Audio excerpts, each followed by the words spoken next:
Alright, time for another DraftPhysics.com, debatephysics.com also. Video presentation. So another Super Dave, I will call him that. Professor Dave, introductory physics lessons. And, they just won't argue these specific points about what they think the elemental universe is made out of. So they have this notion called kinetic energy, and it pretty much means this formula 1/2 mv squared. And the argument I have been making for years now, is that there's absolutely no good evidence that this is a truth, that this extra energy, this v squared energy, has anything to do with reality. A 5-ton train going 10 miles an hour has the same energy as a 5-ton train. As a 10-ton train going 5 miles an hour has the same as a 5-ton train going 10. Momentum rules. If you actually could tie a rope to a bullet and to the recoiling gun and they had a tug of war, the fact is the bullet's not going to win, even though the bullet has 1,000 times more energy by their calculation. So they keep talking about their perfect math and how it all works and it's perfect and it's fine. And even if it's not true, it works. Well, it doesn't work. The fact is there is no evidence that kinetic energy is ever usable energy, that you can ever find an example where the thing that's supposed to have all this extra kinetic energy actually can do more work. The ballistic pendulum essentially proves the point in the sense you can't collect any of the kinetic energy. You lose 99.94% of it because it doesn't exist. And they won't respond with any coherent argument. And if you're a reasonable person, it should have become obvious to you in the real world it never takes 25 times the fuel to spin something 5 times as fast or to move something 5 times as fast.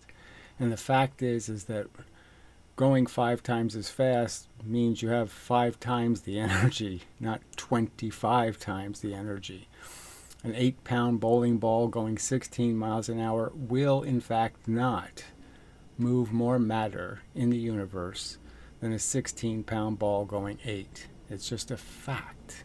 All right. It doesn't land you on the moon. So I've made all these arguments. Now the second argument is about this video is going to be about projectile motion. And so that involves gravity. I have gone over and over and over the facts of gravity. Okay. Yes, you're in the gravity twice as long. So if you're in gravity twice as long, you'll go twice as fast and you'll weigh twice as much. Now the fact is you'll travel 4 times the distance to do that because you're going to accelerate and gain velocity, and the velocity you gain will be a velocity you have, and so that will push you a direction. You'll get a certain distance out of the velocity you gained from the first second of gravity. And then it can be just in units of time. In the second unit of time, you'll add the same 9.8 on the surface of the Earth. And so it's 2 units of velocity, and it's only 2 units of energy. The fact that you travel 4 units of distance, doesn't mean anything. Doesn't mean that it was more work that was done on you. It's just 2 units of gravitational force because it's 9.8 meters per second of added velocity per 1 second, not second squared. It's 1 second. It would be a different amount of gravity. It wouldn't be 9.8 if it was in some other unit than 1 full second.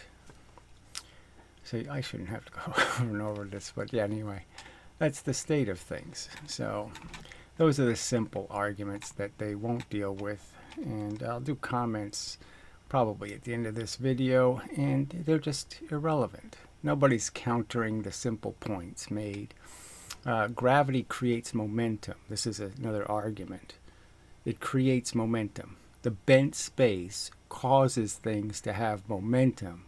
Momentum is energy. So bent space is creating energy in the universe.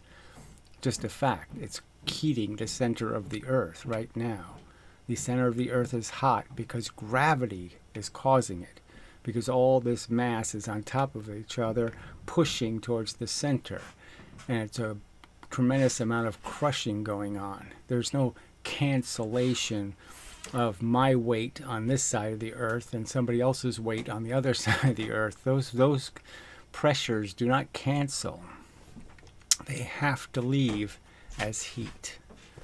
And the fact that that happens means that bent space is an incomplete nonsense theory, because there's no explanation for how the heat turns into bent space, the invisible mechanism. You have to have a real mechanism, because heat is a real thing. All right. So enough of a preface. But these are simple arguments. They won't go anywhere near them. They can't counter them with anything rational. It's just pathetic that smart people will, defend what is just religious nonsense. 1/2 mv squared is religious dogma. It is not a fact, and it's completely unevidenced drivel. All right, so leave us play the video, hopefully. Professor Dave, let's learn about projectile motion. He knows a lot about the science stuff. So what he doesn't know about is character and integrity. Because if you're going to preach this crap to kids, you should be able to defend it as being actually connected to the truth and scientific method, which is verifying your assertions with evidence. And you have no evidence that a 5 mass going 10V is more energy than a 10 mass going 5V. No evidence. Professor Dave explains. We learned how to use kinematic equations to describe the motion of an object moving horizontally, like a car. And then we just did the same thing because they're using a constant force. Their cars don't move by constant acceleration. To create constant acceleration, you have to keep changing how much gas you were giving the car to increase your miles per hour at a constant rate. Very difficult to do, actually. As well as objects moving vertically, like objects falling straight down to the ground. But what about objects that move in both of these directions? So the interesting thing about modeling, motion, is that you can understand any vector as being two vectors in the three-dimensional universe, and technically three vectors if you want to go to that much trouble. And so something's actual energy, something's actual velocity, will be its actual path when it hits the ground. So when when you throw something this way, it retains its momentum that way. But if it hits an object, it has to hit an object completely opposing it to collect all that energy. If it hits it on an angle, it won't collect the energy. So that's the trick of it, is that you'll end up with a velocity going this way, and then gravity will give you a velocity this way, and the impact won't be adding both of those. It'll be something, an increase in your momentum, but it won't be as high as it would be if you just added the two amounts of momentum. So it is interesting, but this part isn't under contention. Type of motion, if it involves an object that is thrown or launched into the air, can be referred to as projectile motion. Imagine a cannonball being fired at some angle from the horizontal. It will travel some distance up into the air before eventually falling back down and hitting the ground some distance away from the cannon. And we can use a parabola to represent the path of this object.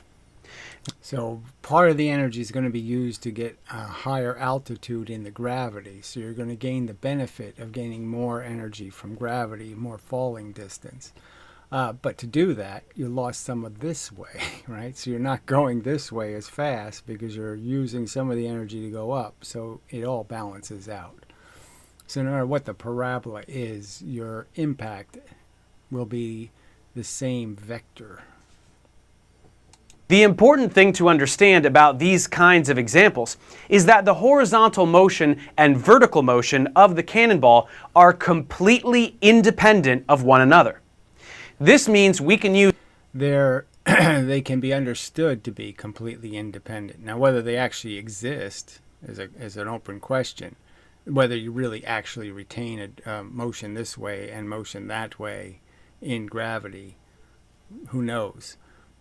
But it doesn't matter because you really can't tell the difference, and that's the only thing that matters, is you can't tell the difference between something that is just traveling a straight line vector and something that is a composite of two vectors. You can't tell the difference. Use separate equations to discuss the motion in each direction. One equation that exclusively corresponds to the x-coordinates of the object, and another that exclusively corresponds to the y-coordinates of the object. To drive this idea home, consider two marbles, one dropped from a particular height and another that rolls off of a surface at that same height with some horizontal velocity. So the trick is that the falling time will be exactly the same for the two objects. So you can't slow it down in terms of when it's going to hit the ground by giving it a velocity. If these begin falling at the same time, they will strike the ground at the same instant because their vertical motion is independent of any horizontal motion. The one with horizontal velocity will cover some distance in the x direction, but it will fall downwards at the same rate as the one that falls straight down. And so but obviously the one that fell straight down is going to have less velocity technically because it's falling less it's going less miles per hour, you could say, through its falling voyage. And the trick is that it's only a straight line vector in the end. The last vector is still a straight line. So when the one hits the ground, it still has a vector of velocity that's higher than the one that just fell. So one of them will hit the ground with more energy because one of them's going to have more momentum when it hits the ground. The trick is the momentum's not going to be perpendicular to the surface it hits. So obviously some of the momentum is going to mean it's going to keep going. It's going to bounce. Will have identical air times. How can we apply this to other real-world examples? Well, we have been throwing lots of rocks off of cliffs lately, so let's throw one more. This time, let's throw a rock at an upwards angle of 30 degrees off the horizontal, from the very edge of our favorite 100-meter cliff, and with an initial velocity of 8.5 meters per second. So obviously that's going to slow down its vertical velocity this way because you're going up against gravity. So you're not going to have the same, if you were to use the same momentum and just gone straight, you would have gone further, okay, horizontally. And so that component of your velocity. But the end result is that the momentum is going to be the same. Again, we will ask, how long before the rock hits the ground? And now, additionally, we want to know how far away from the edge of the cliff. So the vector is either, it can be in all kinds of different vectors, but the distance will be longer for the longer vectors, and so the speed will be higher, blah, blah, blah, and it'll end up being the same total hitting the ground. So whether you throw it up or you throw it sideways or you throw it down, it's always going to hit the ground with the same momentum. It will land. First things first, let's make sure we understand how these questions relate to motion in both the x and y direction. The time it spends in the air only relates to y direction behavior because it will stop being in the air when it hits the ground, no matter what the horizontal velocity. So even though you lost some vertical momentum, you gained the extra gravitational momentum. So what you lost, you gained in different directions. So you'll have more of this will be your vector, but it's going to be the same momentum. Velocity is from 0 to some huge number, the vertical motion will be independent of that. The distance it travels from the edge of the cliff depends. So it's sort of interesting that they do these videos and they never talk about the landing momentum. And the fact is the landing momentum will be a combination of both momentums. It won't be the product of both, but it will be a combination of both. So you will be ending up with more momentum than if you just dropped a rock. Throwing the rock will hit the ground with more momentum. On the horizontal velocity, but also the time it spends in the air, because once it hits the ground, it can't travel any further. And the velocity at any moment can also be split into... So this is also the way they just break physics, is to think that this has something to do with the ground and how high you are off the ground, when all it is about how much time you're allowing something to fall in the gravity. And that's it. So it's not about the distance, it's about the time. Again, if I threw the rock down and I gave it motion in the downward direction, I'm not going to gain anything as much from gravity, because I'm going to increase how fast it gets to the ground, and therefore I'm going to reduce the amount of time gravity acts on it. So all of their formulas fall apart as soon as you throw the rock down in the same direction as the gravity, because distance won't tell you the truth. What will tell you the truth is how much time. So if I throw it fast enough, where it's only in the air for a few milliseconds, I'm throwing it so fast, you'll get almost nothing from gravity. So you'll gain nothing, and the only momentum, the only energy the object will have is your throwing energy. And that's what happens when asteroids hit the Earth. The Earth's gravity adds almost nothing to the asteroids or the meteor's impact energy, because it's going so fast through the strong gravity of the Earth. Components. The horizontal velocity will be the same at every moment in this trajectory, as long as we disregard wind resistance. But the vertical velocity will be the greatest at the moment the rock is thrown, and then decrease until it reaches zero. So obviously what he just said didn't make much sense, right? Because the higher I throw it, the less vertical energy it's going to have. So I'm throwing with the same energy. So he's saying essentially that I'm throwing it with more energy when I throw it up, and I throw it with less when I throw it sideways. And so that's not really a fair description. Zero at the zenith, and then become increasingly negative until it hits the ground. This is because... So if you had the same cannon and you're going to launch a cannonball, obviously the cannonball, if you launch it up, you're not going to have the same perpendicular to the surface of the Earth. You're not going to have the same perpendicular velocity. It's not going to remain constant. There is a constant acceleration in the negative... It's not the same as it would be if you didn't shoot the cannonball up. If you shot it horizontally, it's definitely going to have a longer horizontal vector. Direction due to gravity. We know we can use these equations to answer these questions. But in order to discuss the x and y directions separately, we have to split up this velocity vector into x and y components. This is pretty simple to do. We can simply draw horizontal... The one that matters is the one that hits the ground, so that's where you really should draw the vectors, because that's the one that's going to tell you your hypotenuse, how much momentum you actually have. And vertical vectors starting from the same point as this one and extending precisely as far as this one does in the x or y direction.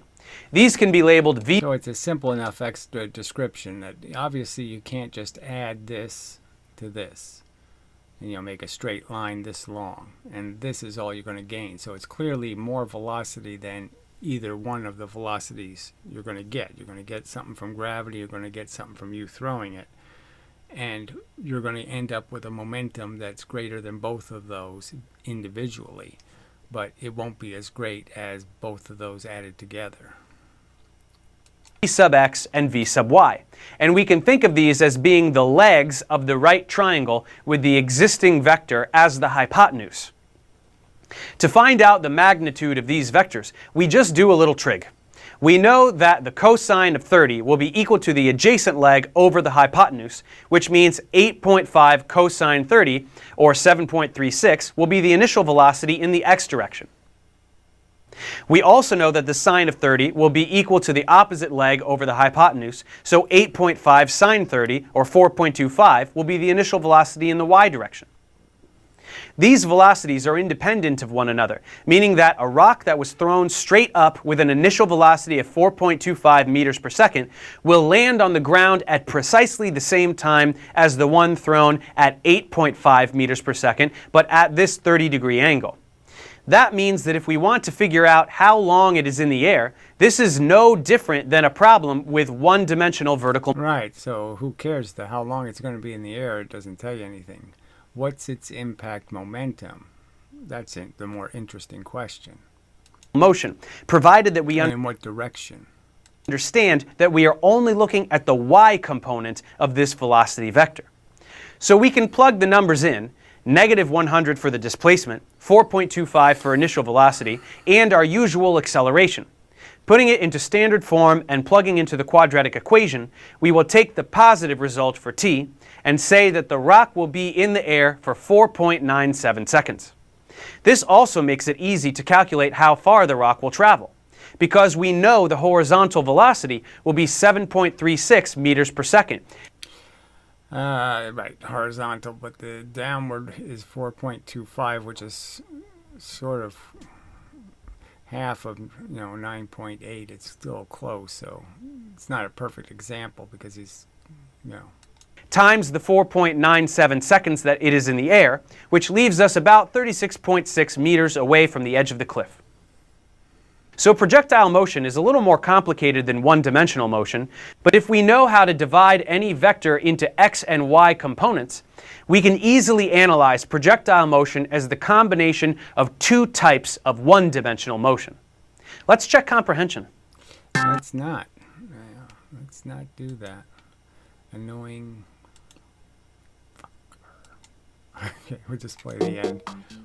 Thanks for watching, guys. Subscribe to my channel for more tutorials. Support me on Patreon so I can keep making content. And fuck you.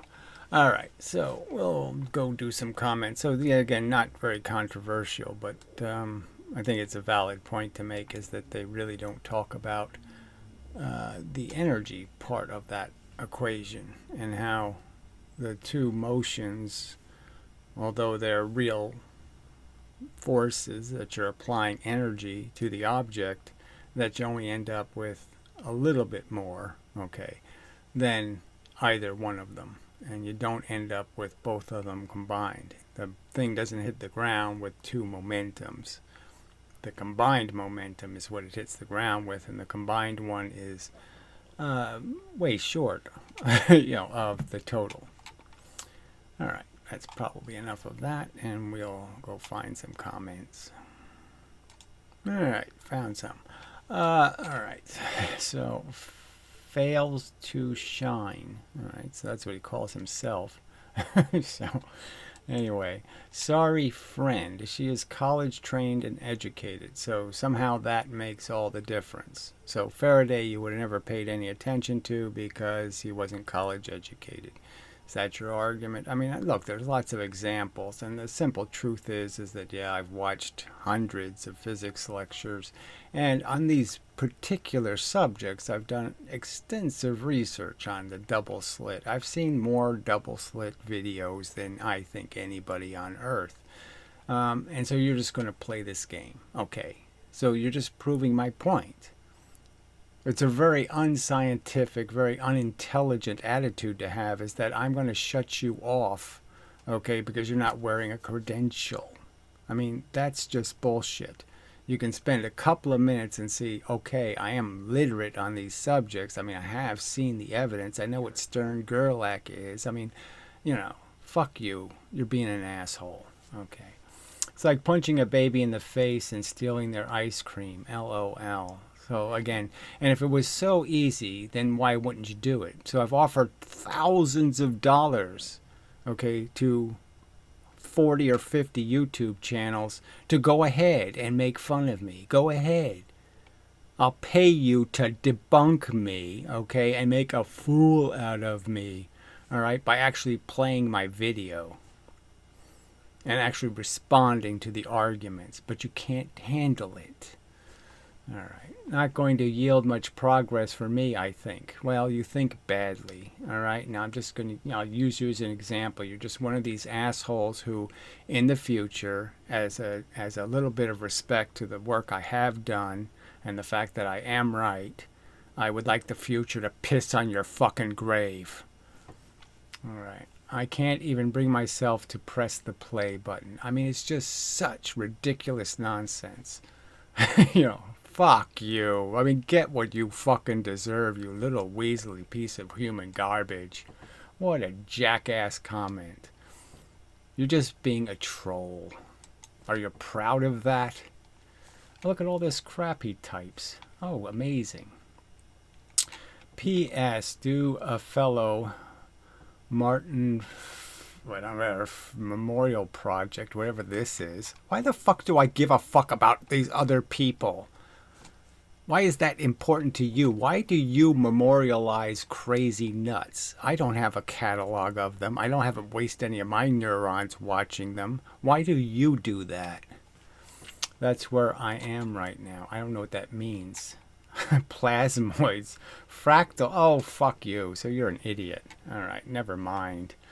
I used to share flats and houses with PhD doctorate astromedical physicists. Yeah, sure you have. I used to sit them, have smokes. Simply the fact that she's well-known trained physicist or whatever is enough to lose credit.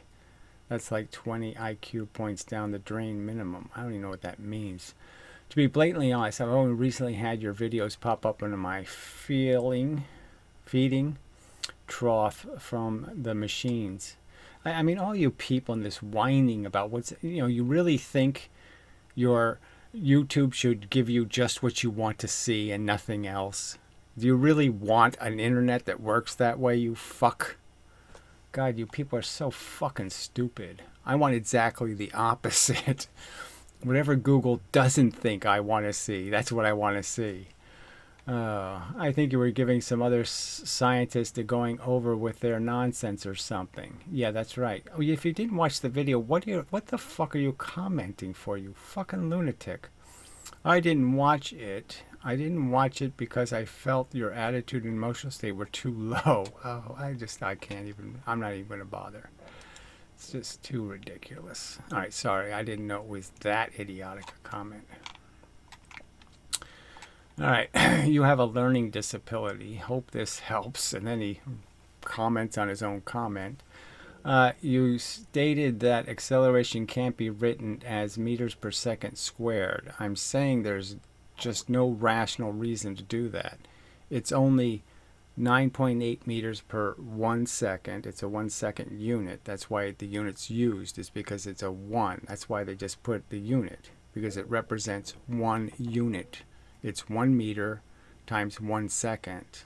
That's what you're multiplying by. That's why your number stays 9.8. It's because it's 1 meter and 1 second. So why don't you have a problem with any kind of kinematic equations he gave? Well, because they don't have squared seconds in them. That's why. You don't realize those equations only work when A equals meters per second squared, right? No, it doesn't. The A wasn't in those equations, so fuck you in the ass till dead. You don't need to understand the rate is all you need to understand. Okay. Gee, boy, that's really the yeah, the sun is getting to me here. Let's see. Oh, that's so much better. Yeah. Okay. Let's see. Assume A equals meters per second. Yes, 1 meter per 1 second. So if your acceleration is 9.8 meters per second, it's 9.8 times 1 meter times 1 second. As you stated in the video, let's also assume that the initial velocity of the object is 0. I don't know why I would bother with that. But anyway, it has been accelerating at 9 for 10 seconds. Yeah, we can go over this. It's 10 times 9.8. So what's complicated? There's nothing. That's what your velocity will be, 10 times 9.8. Not complicated. How fast is the object moving at 10 seconds? Well, we already know what it's accruing 9.8 per 1 second. Is this complicated? No. Without doing a math, you probably already know the final velocity of 98 point. Yes, of course. And I don't need any after the seconds. I don't need any bullshit after the seconds. But let's check using equations you claim to be non-controversial. I'm not going to. This is just such a waste of time. Why do we have to check that? We already know that's the truth. So where in here is there any squared seconds? You ended up with a distance as the answer. You're not going to get a distance. I'm not going to get a distance as an answer. Where do you get that crap from? I'm sorry, I don't understand. It's 9.8 meters per second. It's a ratio, it's a rate, and you're just multiplying it by 10. So why would the seconds disappear? But anyway. This either makes equations are wrong. You already claim they are not. Whatever, this is just nonsense. Okay. Fuck off. I'm not going to bother. This is just horse shit. You want to pretend there's some reason to say Galileo and Newton were wrong, that they didn't get that somehow they were supposed to say per second, and they were supposed to square the seconds because it's 60 miles per hour. And so I'm supposed to square the 60 miles an hour. So if I'm going 60 miles an hour, I should say I'm going 60 miles an hour squared because it's per hour. I mean, it's just a fact that, yes, per hour, I'm going to go 60 miles per hour. Yeah. I mean, it's just too ridiculous. I've tried to explain so many times over the years. Yeah, well, fuck you. People confuse the mathematical shortcuts with the real physics being modeled, and they can't seem to break out of that perspective. What are you explaining to me, fuckhead? It can't help to make a difference until different unit of acceleration derived from a mix of units. It can help to make a different unit of acceleration. For example, miles per hour per second. Why would somebody do that? It may be a matter of learning memorization versus true understanding. I don't even know what the fuck you're talking about, so no thank you. Yeah, no thank you. Whatever that was, I don't know what the fuck that is. So if you decide to make up a new unit of time called a half second, yes, well, if you want to make up a new unit of time, then you have to change what the 9.8 is. So it will be, if you're going to make it a half second, then you have to make that the 1 unit that the unit stands for. So the half second now becomes the 1. And now you have to make it in a half second 4.9 meters per half second. And this new unit would be exactly half of 1 second. How would this change your argument? It wouldn't change anything. It doesn't matter. It's completely arbitrary. The point of the units is to say these are the ones. This is 1 unit, 1 meter, 1 unit. 1 second, 1 unit. It's 1 unit of time. It's a unit. Do you understand the word unit? Okay. Wouldn't it then become meters per half second squared? No, it wouldn't. You can square 2 half seconds. So obviously you can't do that. That's not what units do. So you can't make a unit of 1. That's what the fraction's for, 9.8 over 1. Do you get it? 9.8 over 1. It can't be 9.8 over 0.5. It's not 9.8 over 0.5. If you change the denominator, you have to change the numerator. You know, fuck. Not complicated. Alright, effluent. Let's see. The Mythbusters car crash is a great example. We can think about the amount of damage as a displacement due to crushing, which is a distance. Well, that is idiotic. I mean, it's just idiotic. Okay, you're not measuring the distance of the deceleration because that would be completely dependent on the materials you're crushing. So the different materials crushed would crush different amounts. It would be more energy to crush steel than aluminum. I mean, come on, you're just so full of shit here. The result was that twice the speed resulted in twice the distance. So this is more baby talk. Sorry. If you think about it, you will see the faster the car experienced twice the average deceleration. If the deceleration was the same, it would have traveled 4 times the distance. So this is just all lying. Okay, the simple truth is you have no experimental evidence that twice the velocity is 4 times the energy, that 3 times the velocity is 9 times the energy, that 4 times the velocity is 16 times the energy, that 5 times the velocity is 25 times the energy. There's no experimental evidence demonstrating that to be true. You're an asshole. You're just a liar for bullshit. You're just a religious kook defending dogmatic nonsense. Now, the question is, why did the faster car experience twice the deceleration? So, again, this is just nonsense. The only possible reason is that it experienced twice the average decelerating force. It is not surprising the car gets harder to compress the more compressed it already is, a bit like a spring. So, again, there's absolutely no evidence of that being true. Zero. Zero evidence. Zero evidence that the clay gets harder to crush, that this happens, or any of that crap happens. You have zero evidence. It's just your dogmatic assertion. You're just claiming a truth, and you have zero evidence for it. I conclude the car is going twice the speed, was able to travel twice the distance against twice the force. So what against twice what force? What force was against it? It's the same steel wall, okay? There's no twice the force opposing the car. So again, more nonsense.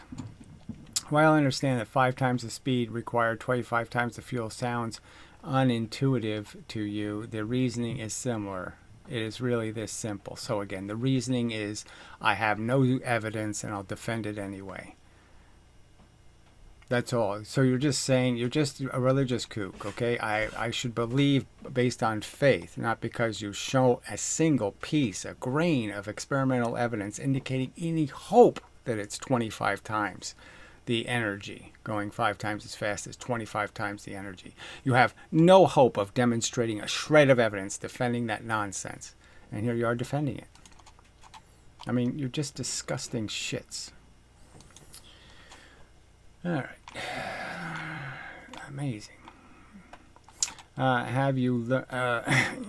You have a learning disability. Hope this helps. So this is Tyler Choose. I don't know. That doesn't sounds like, oh, he's a guitar player. So he's one of the guitar players. Probably plays video games too.